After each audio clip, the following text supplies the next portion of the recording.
রাস্তাগুলো হচ্ছে শেষ, বিধায়ক আমার নিরুদ্দেশ। বিধায়ক তুমি আছো কোথা, কবে শুনবে মানুষের ব্যথা? না না, এ কোনো কবির লেখা লাইন নয়, এটা কোন্নগর নবগ্রাম অঞ্চলে সাধারণ মানুষের যন্ত্রণার কথা।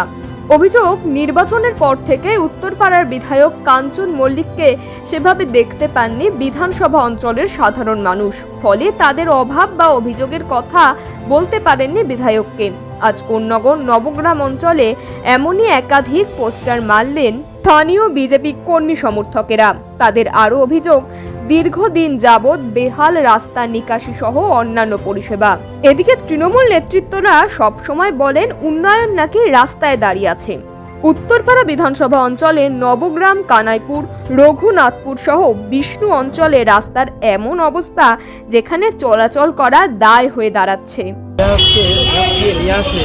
যে মানুষের যত অসুবিধাগুলো আছে সেগুলো মেটানোর জন্য, কিন্তু বিধায়ক যদি ভোটের পরে নিখোঁজ হয়ে পড়ে, মানুষের যদি সুখ দুঃখের সঙ্গে না থাকে, সেটা তো শাসক দলই বলছে তাকে খুঁজে পাওয়া যাচ্ছে না, তাহলে সাধারণ মানুষ কি বলবে? সব থেকে রাস্তার পরিস্থিতি দেখুন, শুধু নবগ্রাম নয়, নবগ্রাম, কানাইপুর, বাসায় শাসক দল বারবার বলে আসছে যে উন্নয়ন নাকি রাস্তা দাঁড়িয়ে আছে। তাহলে এই রাস্তায় উন্নয়ন, এইভাবে চলবে উন্নয়ন? প্রত্যেক বছর নৈচি রোডটা যা পরিস্থিতি দেখায়, পুজোর সময় তাপ্তি মেরে দেয়, কাজ শেষ। এইভাবে কতদিন চলবে? মানুষ কতদিন এইভাবে হ্যারাসমেন্ট হবে?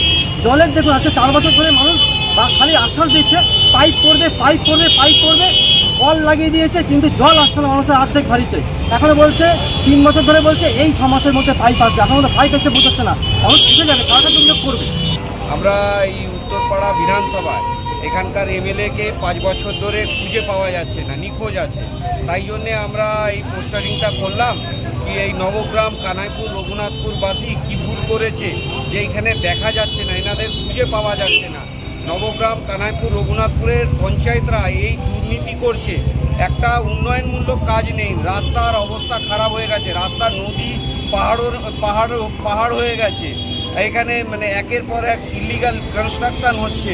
রঘুনাথপুর, কানাইপুরের, নবগ্রাম 3টে অঞ্চলেই জল নিকাশি ব্যবস্থা নেই। আমরা পঞ্চায়েত যদি দুর্নীতি করে তাহলে আমরা কোথায় যাব? আমরা তো যাব একটা আমাদের এমএলএর কাছে। উনি হতে পারে টিএমসির এমএলএ, কিন্তু আমাদের উত্তরপাড়া বিধানসভার এমএলএ তো, ওনাকে আমরা খুঁজে পাইনি, 5 বছর ধরে খুঁজে পাইনি। তাই জন্য আজকে আমরা এই পোস্টারিংটা করেছি। অন্যদিকে তৃণমূল নেতা পিনাকি বন্দ্যোপাধ্যায় বললেন, বিধায়কের তহবিল থেকে রাস্তা তৈরি হয়েছে, এখন বিজেপির চোখে যদি নেবা হয়ে থাকে তাহলে কিছু বলার নেই। বিধায়ক বিধানসভায় অঞ্চলে আসবেন কিনা সেটা একান্ত তার ব্যক্তিগত বিষয়, তার অন্যান্য অনেক রকমের কাজ রয়েছে।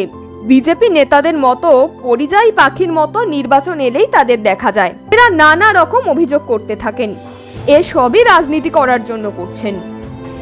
ব্যাপারটা হচ্ছে বিজেপির হঠাৎ মনে পড়লো বিধায়ক কোথায়। বিধায়ক তো অবশ্যই সবার, কেউ বিজেপির তো নয় আর তৃণমূলেরও নয়, বিধায়ক হচ্ছে সবার।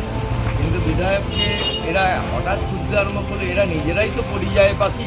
ভোটের আগে হঠাৎ দেখে এখানে এসে বন্দে মাতরম, জয় শ্রীরাম এসব বলে অনেক রকম ধ্বনি দিচ্ছে, কিন্তু ভোটের পর এদের আর দেখা যায় না। এরা হচ্ছে পরিযায়ী পাখি। বিধায়ককে কি আপনারা পান? বিধায়ক অবশ্যই আছেন। বিধায়ক তহবিল থেকে আমাদের রাস্তাঘাটও হয়েছে।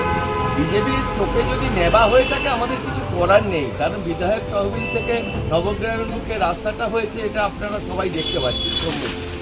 সুতরাং বিধায়ক আসলো কি আসলো না সেটা তার ব্যক্তিগত ব্যাপার, কিন্তু বিধায়ক নানা সময় নানা কাজে ব্যস্ত থাকে।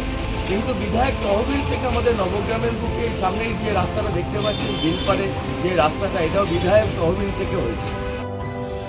ব্যুরো রিপোর্ট, সময় বার্তা ডিজিটাল।